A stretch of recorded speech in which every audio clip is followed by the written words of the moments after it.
क्या भारत ने डील तोड़ दी है यूके के साथ? आखिर क्यों कर रहा है भारत ये सब कुछ, और दोनों देश के अधिकारियों ने क्या कहा? जहां एक तरफ ये सब कुछ हो रहा है तो वहीं यूएई को पाकिस्तान गद्दार क्यों कह रहा है? जानेंगे क्या कुछ चल रहा है जियोपॉलिटिक्स में। आइए जानते हैं इन खबरों को विस्तार से। ब्रिटिश मीडिया में एक बहुत बड़ी खबर आई और खबर ये आई है कि भारत ने जो फ्री ट्रेड एग्रीमेंट साइन करना था उसको लेकर अब ठंडे बस्ते में डाल दिया है उठाकर सारा कागज। कहने का अर्थ यह है कि भारत अब फ्री ट्रेड एग्रीमेंट यूके के साथ साइन नहीं करेगा। और एक समय बोरिस जॉनसन जब पीएम थे यूके के तो वो इतने उतावले थे फ्री ट्रेड एग्रीमेंट साइन करने के लिए कि पूछो मत आप। और उस समय अगर साइन हो जाता तो फिर यूके को इतने बड़े भारतीय बाजार का एक्सेस मिल जाता, यूके के लिए एक बहुत बड़ी जीत हो जाती। लेकिन उस समय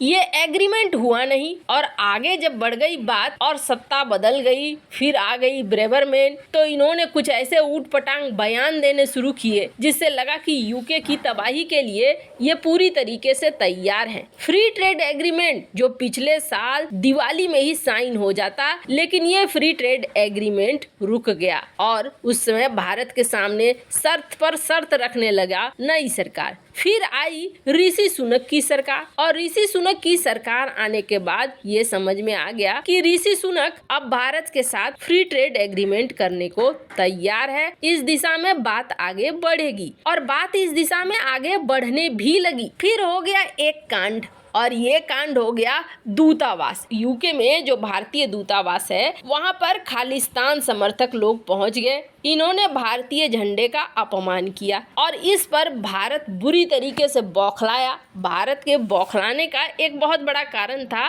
कि यहाँ पर बताने के बावजूद कि आप सुरक्षा का इंतजाम करो, यूके ने किसी सुरक्षा का इंतजाम नहीं किया। भारत ने पहले ही कह दिया था कि यहाँ पर इस तरह की घटना हो सकती है, आप सुरक्षा के लिए तैयारियां कर लो, पर यूके ने तैयारियां नहीं किया और भारतीय झंडे को अपमानित होने दिया। जिसके बदले में भारत ने क्या किया? भारत ने एक ऐसा रिप्लाई दिया जिस रिप्लाई की उम्मीद यूके या यूके की जनता ने नहीं किया था। भारत ने सबसे पहले भारत में जो यूके का दूतावास था वहां से सारे सुरक्षा हटा लिए, बैरिकेड वगैरह हटवा दिया। हटवाने के बाद यहाँ पर एक पब्लिक टॉयलेट का निर्माण करवाना शुरू कर दिया कि भैया अब आम लोग भी यहाँ जाएंगे, अब यहाँ जाएंगे तो तुम्हारी सुरक्षा का क्या होगा, तुम समझो। यूके के तरफ से तुरंत बयान आने लगा, ये गलत है, ऐसे तो हमारी सुरक्षा में सेंध लग जाएगी, आम लोग भी यहाँ आने लगेंगे। मतलब खुद पर बीती तो समझ में आया, जब दूसरे पर बीत रही थी तो समझ में नहीं आ रहा था। सुरक्षा उरक्षा क्या होता है ये समझ में नहीं आ रहा था, लेकिन अभी सिर्फ एक पब्लिक टॉयलेट क्या बन गया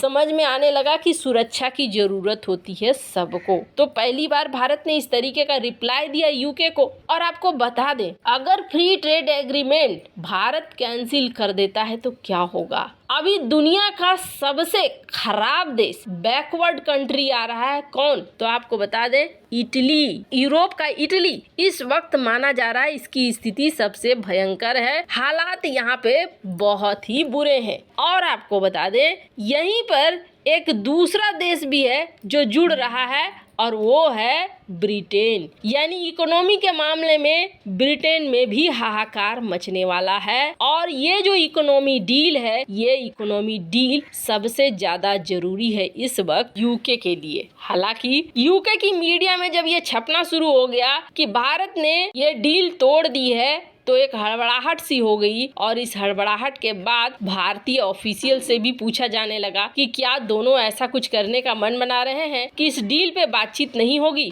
तो भारत ने क्लियर किया कि नहीं, हम बातचीत कर रहे हैं, अभी तक हमने इसे ठंडे बस्ते में नहीं डाला है। खैर, खालिस्तानी समर्थक होने से काम तो नहीं चलेगा। अब का भारत बदल चुका है, पहले वाले हालात नहीं रह चुके हैं और ये बात यूके जितनी जल्दी समझ जाए उतना उसके लिए बेहतर होगा, ये तो तय है। यूके गवर्नमेंट को भारत ने कई बार कहा, लेकिन यूके गवर्नमेंट ने यही सोचा, अरे ज्यादा से ज्यादा क्या करेंगे, एक प्रोटेस्ट कर लेंगे, प्रोटेस्ट करके कि आपने गलत कहा, आपने गलत किया, आपने सही नहीं किया, चुप हो जाएंगे। लेकिन इस बार ऐसा नहीं हो रहा है। भारत बहुत तगड़े ढंग से और बहुत गंदे ढंग से रिप्लाई भी दे रहा है, जिसको अब समझ रहे हैं दुनिया भर के देश। और इसका एग्जाम्पल देखिए, ऑस्ट्रेलियन पुलिस पीछे पड़ गई है खालिस्तानियों के पीछे और इन्होंने पिक्चर्स भी जारी किया है 6 इस तरीके से प्रो खालिस्तानियों की, और इनके लिए ये ढूंढ रहे हैं अरेस्ट करने के लिए इन्हें। मतलब भारत का एक्शन समझ में आ रहा है दुनिया भर के देशों को। है जहाँ एक तरफ ये सब कुछ हो रहा है तो वहीं पाकिस्तान यूएई को गद्दार कह रहा है। पहली बात तो ये कि ये कहने के लिए बहुत हिम्मत चाहिए पाकिस्तान जैसे देश की, वो भी उस समय जिस समय कंगाली में बुरा हाल है। पर कहते हैं ना, नकटा बूचा सबसे ऊंचा, और अधिक सयानो जाए ठगानो। जरूरत से ज्यादा होशियारी चली जाती है और काम नहीं आती है। वही हो रहा है पाकिस्तान के साथ। पाकिस्तान का गुस्सा इस वक्त ऐसे फूट रहा है कि किसी भी देश को कुछ भी कहने से बाज नहीं आ रहा है और यूएई से भी अब पंगे ले रहा है। यूएई को पाकिस्तान ने कह दिया कि यह गद्दारी है, तुमने गद्दारी की और तुमने गद्दारी की है उम्मा से भी, मुस्लिम ग्रंथ से भी तुमने गद्दारी कर दी है। अब यूएई ने ऐसा क्या कर दिया है? तो मामला है भारत का। भारत का मामला क्या है? भारत के मिडिल ईस्ट देशों के साथ संबंध बहुत तेजी से बदल रहे हैं और इसके बदलते का असर देखिए कि भारत में यूएई ने इन्वेस्टमेंट किया और ये इन्वेस्टमेंट अब जमीन पर दिखने भी लगा है। यूएई की एक प्रॉपर्टी कंपनी है ईमार, और ईमार ने अब कश्मीर में कई मॉल वॉल बनाने का जिम्मा ले लिया है। इन्होंने मॉल बनाने की शुरुआत भी कर दी है। इकोनॉमिक और डिप्लोमेटिक रिश्ते इस तरीके के हो गए हैं कि यूएई अब बड़ी मात्रा में इन्वेस्टमेंट कर रहा है जम्मू कश्मीर में। जम्मू कश्मीर में जो ये इन्वेस्टमेंट कर रहा है, इसी इन्वेस्टमेंट से पाकिस्तान बौखला गया है और पाकिस्तान ये कह रहा है कि यूएई ने दे दिया है धोखा, यूएई को धोखा नहीं देना चाहिए। इस वक्त आप देखेंगे तस्वीरों में यूएई के कई सारे ऑफिशियल भी जम्मू कश्मीर जा रहे हैं। यहाँ पर वो सारी चीजों को देख भी रहे हैं और प्रोजेक्ट्स को बढ़ा भी रहे हैं। अब यूएई ऐसा कर रहा है तो गद्दार क्यों हुआ, उसके लिए भी साफ किया है पाकिस्तान ने। पाकिस्तान का कहना है कि जो ये ईमार यहाँ इन्वेस्टमेंट कर रहा है, इन्वेस्टमेंट करने का मतलब है इस इलाके को बता रहा है कि ये भारतीय इलाका है, भारत को आधिकारिक तौर पे कश्मीर का मालिक मान रहा है और ये बहुत बड़ी गलती कर रहा है, मुस्लिम समाज के साथ एक धोखा दे रहा है। खैर, अब ये जो वर्ड निकाले हैं ना गद्दार वाले, उसका रिजल्ट भी कुछ दिनों में जरूर दिखेगा, ये तो तय है। ठीक वैसे ही जैसे कि सऊदी अरब को कहा था कि तुम्हें छोड़कर हम तुर्की को बना देंगे खलीफा। खैर, इन सब मामले में आपकी क्या राय है, कमेंट कर जरूर बताएं।